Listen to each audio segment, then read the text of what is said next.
Hey y'all, and welcome to the video. Happy Memorial Day. I'm looking to do some maintenance and oil changes and inspecting things underneath the trucks today, giving the truck some care on my day off from work. So we'll see what we find under there, see if we find any oil leaks, coolant leaks, stuff like that. I've got a couple higher mileage trucks here, so it's always interesting. Anyways, start off here with the 5.9. I'm going to take it out for a spin, get it warmed up. I like to warm my oil up before I drain it. And we'll get right into it. Fire in the hole. This truck here, you'll be seeing a annual review video on in about 2 or 3 weeks. I've had this truck 8 years now, so looking forward to doing that video. Alright, so we're all set up here with the oil. I've got my usual here, Donaldson filter, Schaefer's 1540, which this oil's worked out great for me, but let me tell you about oil these days. So, prices through the roof, first of all. Second of all, I'm not driving as much. This truck, really the black one up here is a better example.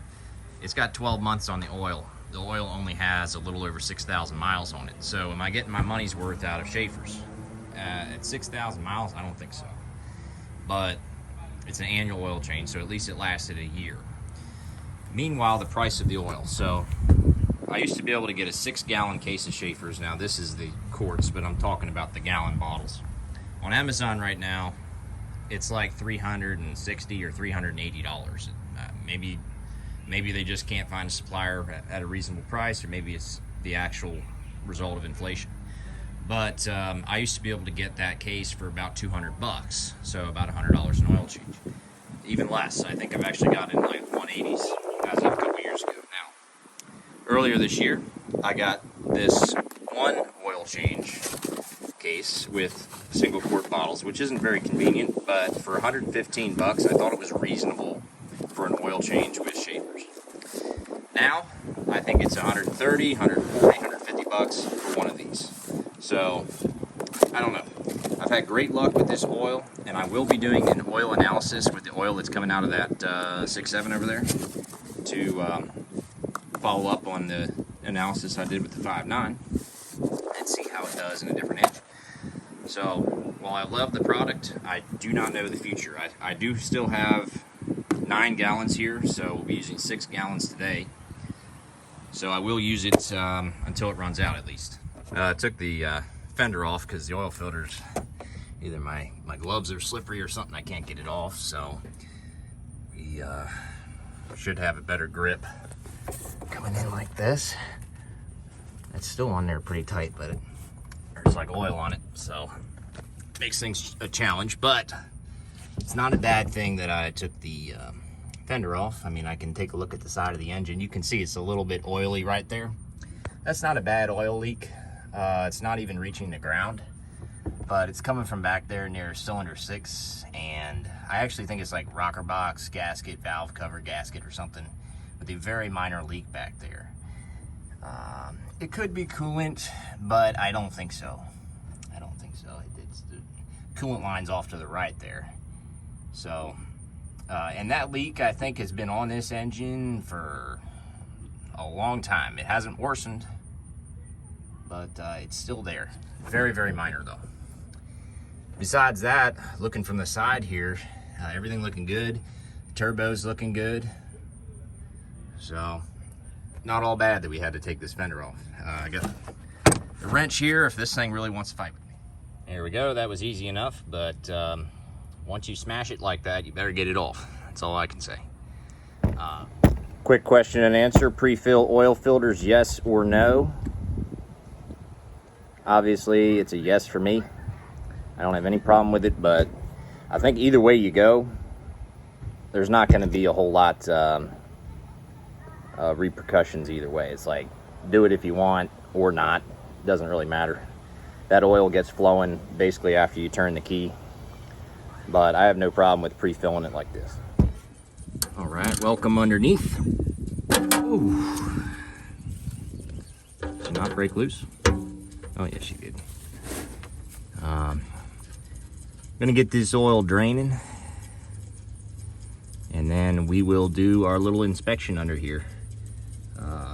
you know, I think there's going to be a lot more to look at on this truck than the 5.9 just because of mileage and such. But you know what else? I think I see something a bit troubling right here. We'll check this out in a second.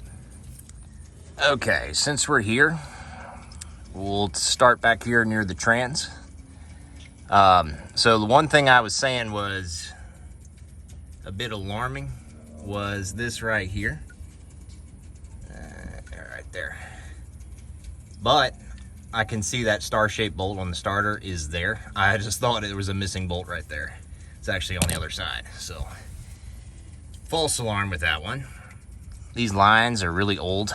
This trans cooler lines, but they don't look bad. No obvious leaks from them.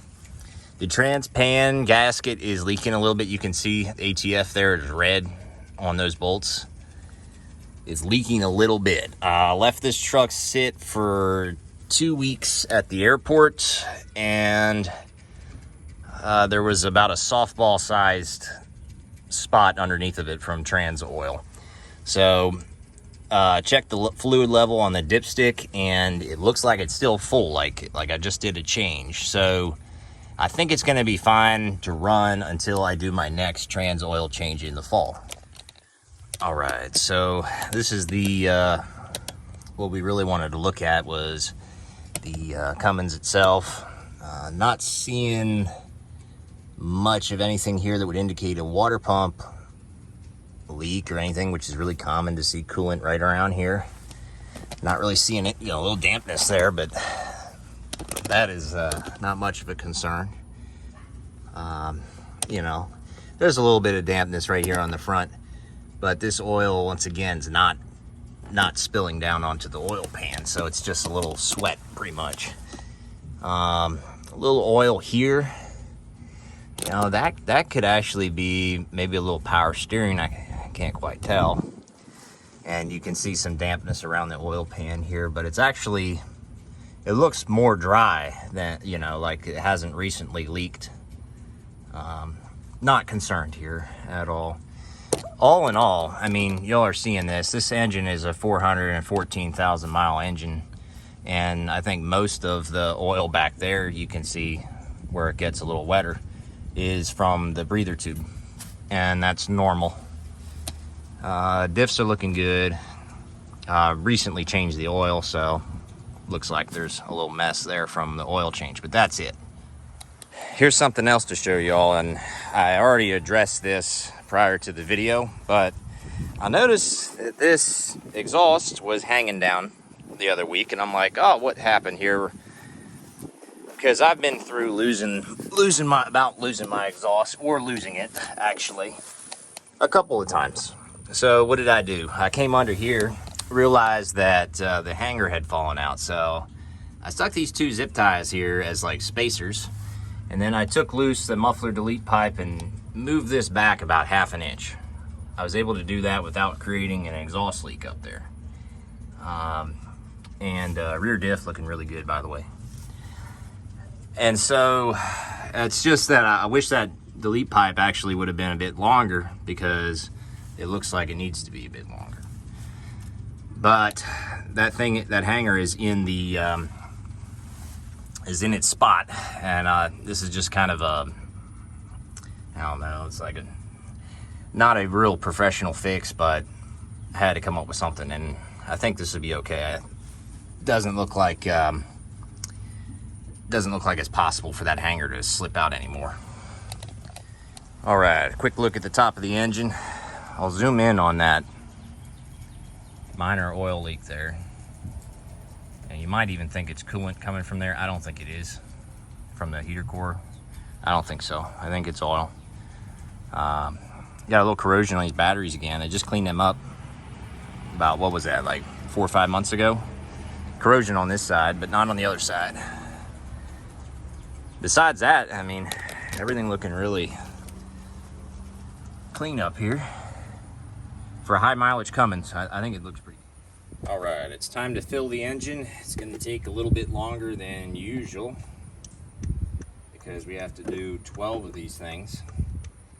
But it's easy enough to just set them down like that. Love that green color. Can you see that? It's a unique thing about Schaefer's. Green oil. If y'all have never looked at this on your truck, it's a cool thing to look at.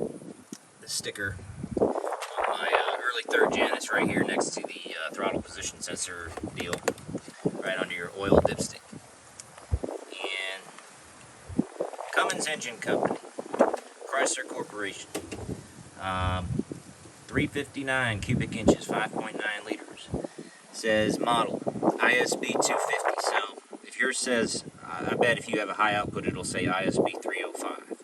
Basically, this is telling me 250 is the horsepower, and it's a standard output truck.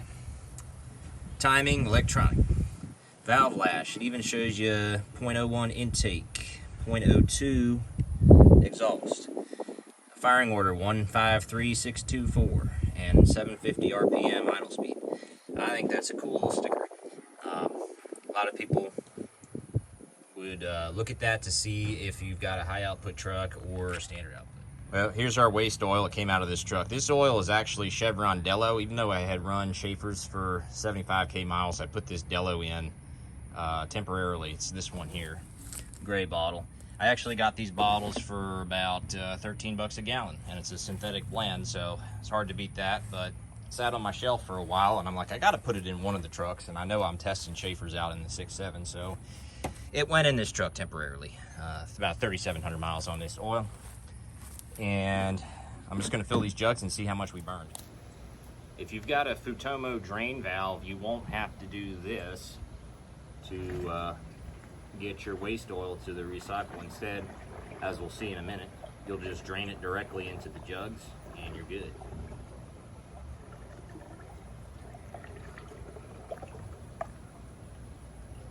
And there we go. So let's see, what's the verdict? We actually barely burned any oil. Maybe a quart.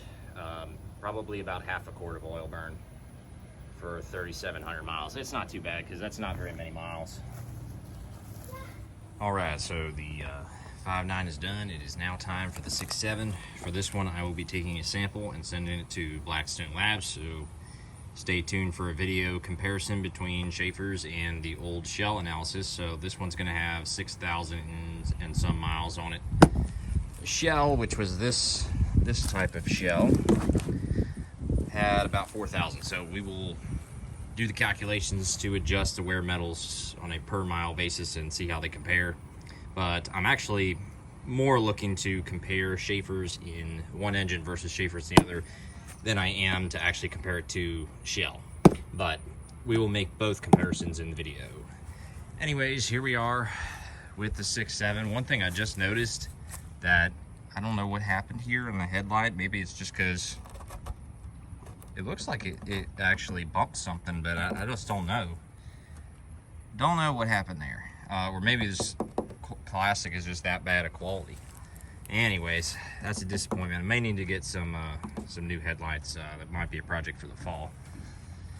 Fix that. This engine, 6.7, doesn't surprise me that it looks really dry. Like it almost looks like it's like a gas engine or something. You don't see oil leaking everywhere like you might.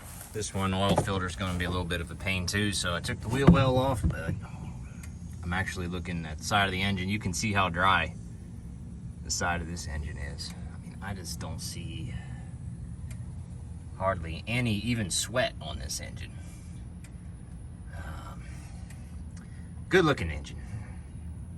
This is just condensation. It's cold from the AC, just drove it. Okay, here we go with the 6.7 Futomo drain valve. No need for a big pan, because you can just open this up, start filling it. And I'm going to be getting my oil sample here, but I'm going to fill maybe half, 3/4 of a gallon before I take my sample.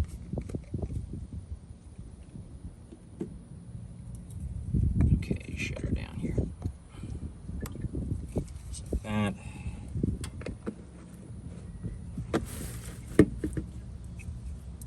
Here goes our sample. Do it nice and slow. I'm not sure that we actually drained half a gallon. It's not coming out too fast. All right, we're on our last gallon here. We filled 2 gallons. This one has about 2.5 quarts in it so far. Still draining a little bit. Oil has about 6,100 miles or so on it. And that's not too bad if we come in right here about 1 quart of burn. I would find that acceptable. I actually think the burn rate slowed when we switched to Schaefer's in that case, because we had like 1.5 quarts of burn in 4,000 miles on Shell, and we've already got 3 quarts here plus what's in the oil filter. I would say it slowed our burn down a little bit. That's a surprise. I wasn't expecting that at all. I was expecting it to be the same, really. And as far as the oil filters go, they give me trouble. My wrists aren't very good at twisting anymore. So that's why I have to take the wheel well off nowadays.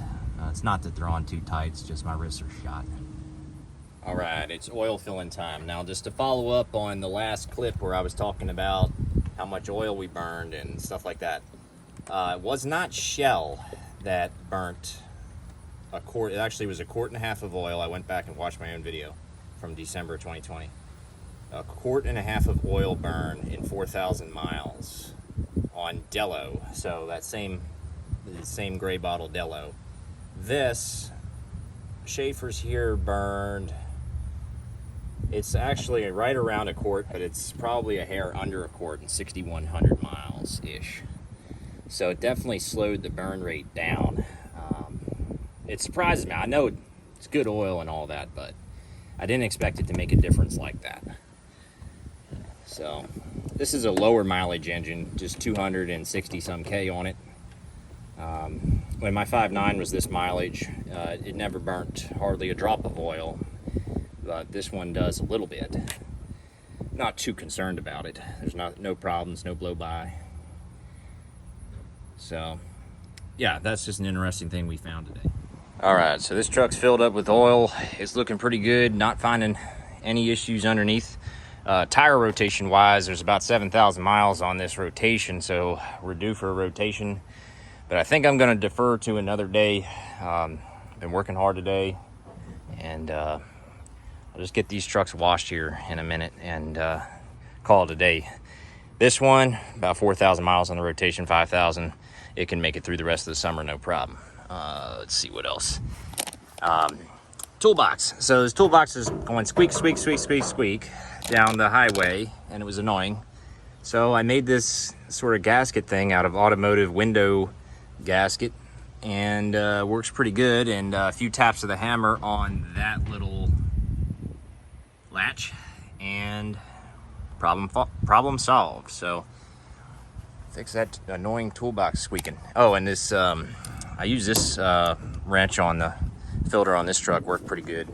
The AC line, this big AC line compared to on the 5.9. Let's see if we can see it down through here. To come down. It's hard to see, but it is right. You can see a little ribbed cover on it right there. Right there. Anyways, that thing, beefier AC line, made it harder to get the other wrench like I like to use in there, so I had to use that one there. All right, it's test drive time. I'm looking forward to getting back and getting these trucks washed, and then maybe firing the grill up. I haven't had lunch yet. All right, firing the hole.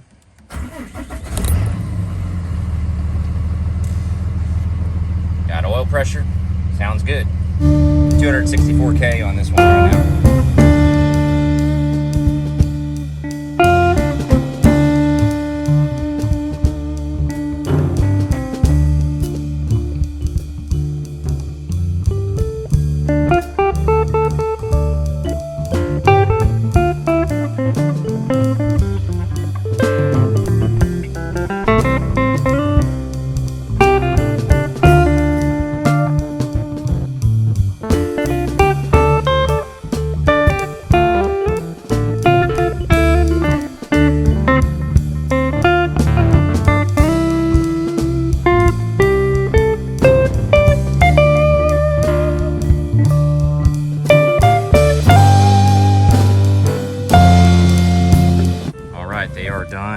washed just in time for it to start raining. This truck looks really good with its paint. 13-year-old paint. I get a lot of compliments about it. It's got some sparkle in it. I really like it, even though it really bakes in the sun. And once you drive it in the rain once, every speck of dirt is visible. But besides that, it's a beauty.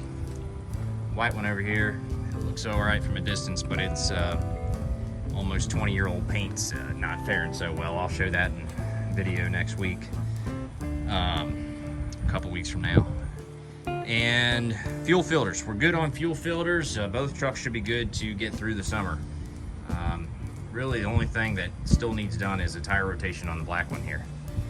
Well, after that, after this, I'm going to be firing this grill up, which is already lit. It's warming up. So I'm been doing some grilling for Memorial Day. I hope y'all had a good Memorial Day. And well, I'll see you in the next video.